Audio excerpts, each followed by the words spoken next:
Halo, assalamualaikum warahmatullahi wabarakatuh. Jumpa kembali dengan Banyuwangi Official. Dan kali ini kita mau menonton lagi video yang masih viral dalam hari-hari ini, yaitu tentang Pilpres 2024. Oke, jadi video ini spesial untuk teman-teman semuanya yang sudah menonton di channel Banyuwangi Official. Jangan lupa like, komen, dan subscribe di channel ini agar tidak ketinggalan info-info terbaru hari ini ataupun video-video viral lainnya. Oke teman-teman ya, tidak nunggu lama-lama, video ini adalah video tentang paslon 01 yaitu Bapak Anies Baswedan, yang dimana di video ini ada obrolan seru tentang Bapak Anies Baswedan. Dan bagaimana videonya, mari kita tonton dulu dan videonya kita ambilkan yang ini. Nah oke teman-teman, mari kita tonton, like, komen, dan subscribe di channel ini ya, agar saya tambah semangat lagi. Oke, tidak tunggu lama-lama, mari kita tonton. Let's go. Proses pemilihan ini penting untuk dijaga agar memastikan legitimasi, kepercayaan, dan inklusivitas dalam hasilnya. Enak, gaji jalan, dibayar oleh pajak negara, pajak rakyat. Tapi bagaimana dengan rakyat yang kecil, rakyat di pinggir jalan, kelas naik, apakah mereka bisa makan? Nah, oke teman-teman, jadi baru saja ada intro yang paling depan yaitu Bapak Anies Baswedan. Juga ada Bis Alor Boy, salah satunya saudara kita yang dari NTT teman-teman ya. Lebih seru kan judulnya? Oke, mari kita tonton videonya. Let's go. Kalau Mas Aniesnya baru sekali kalah, tapi pendukung Mas Anies sudah tiga kali kalah. Harusnya sudah mulai belajar dan sudah mulai terbiasa menerima keadaan. Tapi memang menurut saya sebagian besar sudah terbiasa menerima keadaan. Buktinya kan yang marah-marah itu sedikit sekali. Yang betul-betul ngotot dan marah itu nggak banyak. Karena kalau zamannya Pak Prabowo dulu yang marah itu puluhan ribu itu saja. Itu nggak sedikit gitu. Puluhan ribu, dan itu susah payah gitu polisi menghadapinya. Susah payah karena memang itu keluar dari hati, dan itu mereka ngerasa ini kita harus turun karena kuantitas juga sudah lebih, karena sebagian besar sudah mulai bisa menerima kenyataan. Dan kita juga kan nggak bisa maksa semua orang semua seragam cara menyikapi ini. Ada yang sudah bisa menerima kenyataan, ada yang belum bisa. Untungnya yang belum bisa menerima kenyataan ini nggak banyak. Yang kita lihat yang sekarang itu, yang heboh itu sebenarnya yang belum bisa menerima kenyataan, ya berisiknya dan jumlahnya. Nah untuk teman yang satu lagi saya bilang memang sedikit agak keras, tapi ini sebenarnya dalam rangka mengingatkan teman. Kalian kan kalau baru kalah sekali, kok demamnya lebih panas daripada yang sudah kalah 3 kali gitu. Anies itu memang dicitrakan sebagai seseorang yang religius, saking religiusnya doa dia saja sampai bisa menyelesaikan banjir. Nah, ya artinya kalau ini mau menjadi jokes, pendeta maupun guru-guru agama maupun para pengkhotbah itu kalah lah dengan Anies lah. Dan dia cukup doa saja sudah selesai. Angin pun pernah disalahkan oleh Anies. Ya air pun pernah disalahkan oleh Anies. Lagi santri kan, lagi parkir misalnya. Ini lagi membuktikan bahwa masyarakat kita ini, ya itu dia mempercayai orang yang membawa identitas isu agama, tapi yang menggunakan demagogi yang akhirnya tidak mengetahui demagogi itu merusak demokrasi. Demagogi itu hanya menghasilkan sara. Sara ini tentunya tidak baik bagi demokrasi. Apa yang terjadi? Yang terjadi adalah masyarakat kita jangan-jangan yang memilih Anies adalah orang-orang yang sosiologis saja. Mereka hanya mengikuti bahwa Anies Islam, ya udah kita pemilih Islam apa? Pemimpin Islam. Hanya seperti itu. Tapi mereka tidak melihat Anies ini bisa kerjanya apa. Kalau Anies itu cuma mengirim doa, sudah dianggap bahwa itu sudah selesai, itu banjir, ya mendingan sholat istiqosah ataupun sholat yang lain gitu, yang jelas-jelas meminta pertolongan kepada Tuhan secara bersama, daripada seorang pemimpin hanya mendoakan masyarakat. Kayaknya kemarin ada yang ejek-ejek MK. Nah itu teman-teman. Nah oke, untuk video ini masih panjang untuk kita tonton ya, untuk mendengarkan maupun menonton kritikan dan pendapat-pendapat dari netizen teman-teman ya. Jadi di depan juga ada obrolan seru tentang Bapak Anies Baswedan, dan sesuai judulnya yaitu terungkap paslon 01 dibongkar oleh masyarakat, yaitu kubu dari Prabowo Gibran, teman-teman. Mungkin teman-teman sedikit terganggu dengan video ini, ada background suara musik. Nah, ini asli bawaan dari videonya, teman-teman ya. Oke, mari kita tonton lagi. Siapa ya? Cuman gini, Gus, kalau dari baliho itu rutenya panjang. Kalau mau cepat MK.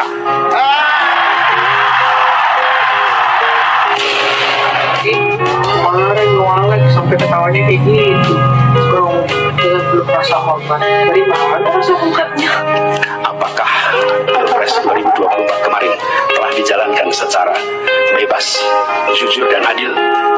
Izinkan kami menyampaikan jawabnya, tidak. Nah, yang itu saya setuju Pak.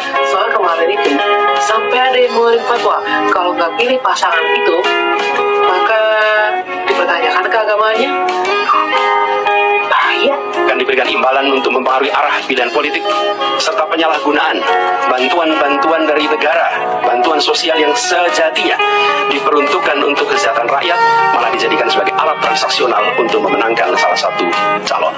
Pak, mau nanya, kalau video yang ini gimana nih? Tuh, berasnya, liatin stikernya. Kita yuk, sama orang baik, tujuan baik gratis. Oh, ternyata ini ya, yang mengkritisi tentang ada stikernya. Nah, ini beras ya, kantong beras dengan adanya stiker juga ini. Tentunya paslon 01. Oke, kita tonton lagi. Ayo, stikernya siapa tuh yang ketempel di atas beras? Ini yang terang-terangan ya, bukan bansos lagi. Muka siapa tuh kepampang di atas beras?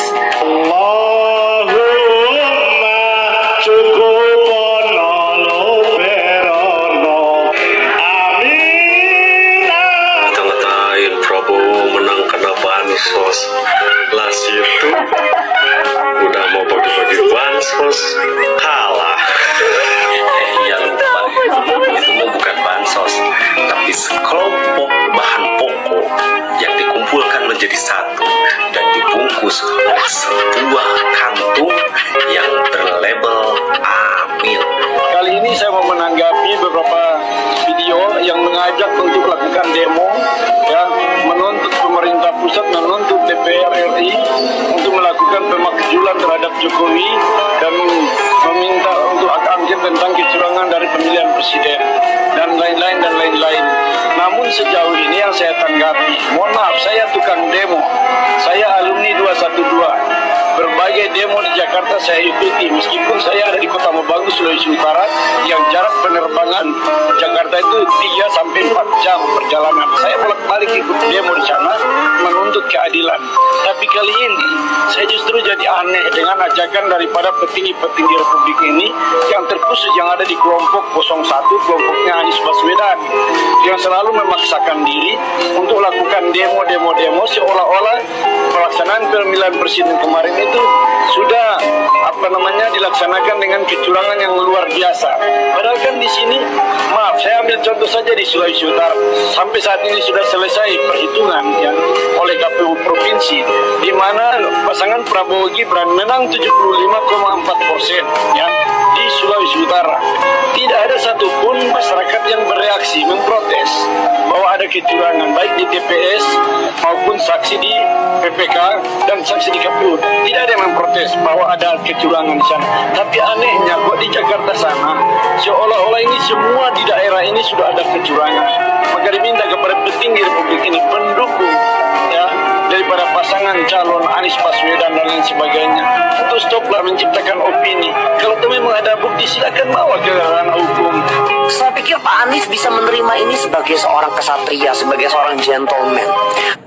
Jadi sesuai judulnya video ini yaitu paslon 01. Oke, kita tonton kembali. Gak usah menang atas namakan rakyat, orang gak semua kok bakal milih Anda, gak semua pilih Pak Ganjar juga. Karena enak banget. Apa-apaan? Dia kira dia siapa? Anda kira Anda siapa Pak Anies? Anda kira tuh Anda siapa? dengan enaknya mengatur. Kami akan bawa 1000 pengacara. Kami menuntut pemilu 2 kali. Kita ulang pemilu 2 kali. Gak masuk akal, bener-bener gak bisa. Itu bukan, Anda bener-bener tidak pantas disebut sebagai negarawan. Kalau semisalnya Pak Prabowo menang dengan cara seperti itu, dengan cara yang jujur, semisalnya, saya kutip sekali lagi, semisalnya dia jujur, berarti kita menuduh ini, berarti kita memfitnah dia. Apa kita nggak berdosa? Ini main HP ditegur hakim MK. Nomor urut 2 atas nama Gibran Raka Buming Raka sebagai peserta pemilihan presiden dan wakil presiden tahun 2020. Dan yang terakhir berkaitan dengan siapapun yang ada di ruang sidang ini sebaiknya tidak menggunakan handphone.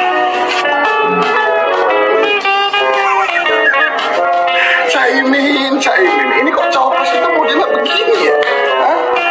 Fokus Caimin, fokus. Itu lagi sidang sengketa pilpres di Mahkamah Konstitusi, persidangan yang terhormat ya. Bedakan dengan lagi di rumah atau lagi di pantai selonjoran, minum es kelapa, mainan handphone, bebas kalau itu. Ini persidangan yang terhormat.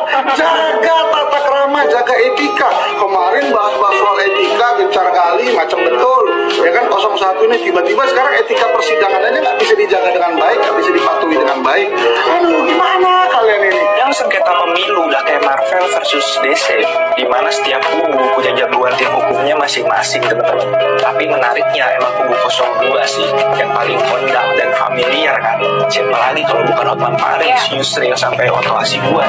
Nah, lalu teman-teman apa aja sih yang dibahas gitu? Jadi tepatnya di Rabu tanggal 27 Maret kemarin, dua kubu ini nih 01 dan 03 itu ya ikut hadir di persidangan perselisihan hasil pemilu umum alias PHPU. Jika kita break down, tiap kubu ini punya gugatannya masing-masing. Ya walaupun tujuannya sama sih, tentang pemilu curang dan paslon 02. Mulai dari kubu 01 nih, Anies Caimin, pihak mereka itu meminta supaya Gibran didiskualifikasi karena nggak memenuhi syarat usia calon pilpres dan meminta pilpres 2024 itu diulang tanpa mengikutsertakan Gibran alias Prabowo harus ganti cawapres lain. Kemudian untuk kubu 03 Ganjar Mahfud, pihak mereka itu menggugat dan ikut buka suara juga bahwa gugatan yang diajukan ke 02 itu tidak berdasar dan hanya opini saja. Jadi menurut kalian endingnya bakal gimana nih? Kalau ditanya, Bang, kenapa sih harus ada gugatan-gugatan gini? Ya teman-teman, jadi gugatan setelah pemungutan hasil pemilu itu sah dan suatu hak juga bagi kubu yang ingin mengajukan gugatannya. Di pemilu sebelumnya juga sebetulnya sama. Ketika Jokowi itu menang, pihak Prabowo menggugat. Ketika zaman SBY menang, pihak kubu lawan itu menggugat. Tapi memang dari tiap gugatan pilpres belum pernah ada yang menang. Alias gugatan dari kubu lawan kalau tumbang di MK. Apa sih? Gak ada gunanya lagi tuh. Kan yang lebih perlu bagi demonstran hari ini di depan gedung DPR dan KPU, yang mereka perlu bukan hak angket, tapi hak untuk mendapatkan angkot untuk mengumpulkan demonstran. Itu lebih penting tuh. Angkot buat mobilisasi demonstran. Dan sekali lagi minta maaf untuk audio musik ya, itu memang berasal dari asli bawaan dari video ini teman-teman. Oke, mari kita tonton kembali.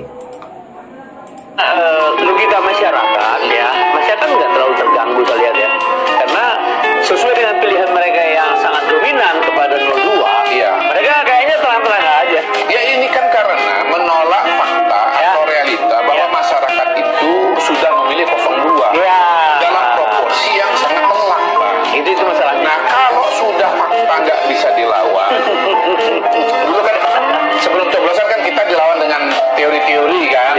Kita punya teori, mereka lawan dengan teori. Dan waktu itu kan saya tantangin kan. Oke, mari kita adu teori. Kita buktikan saja teori siapa yang benar. Jadi ya balik lagi, kalau menurut saya sebetulnya ini kan cara-cara untuk menyangkal fakta. Nah kalau orang itu berhadapan dengan fakta sudah dia nggak bisa sangkal, dia menyodorkan imajinasi, fantasi, ya kan, atau katakanlah ya konstruksi gitu, yang sebetulnya bukan seperti itu. Dia main logika-logika aja. Jadi sebetulnya logikanya begini, kayak Rocky Gerung, menurut teori atau menurut metode heuristik, gitu kan, ya yang dia masukkan heuristik itu kan sebenarnya dugaan-dugaan, omon-omon Pak, gitu loh. Iya,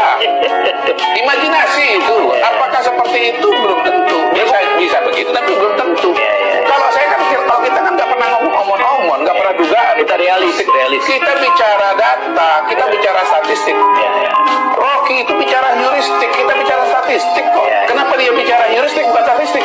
Karena dia nggak paham statistik, Pak. Nah, oke teman-teman, videonya sudah habis dan durasinya lumayan panjang ya. Jadi sekali lagi juga mohon maaf untuk audionya ya, itu memang bawaan dari video ini teman-teman ya.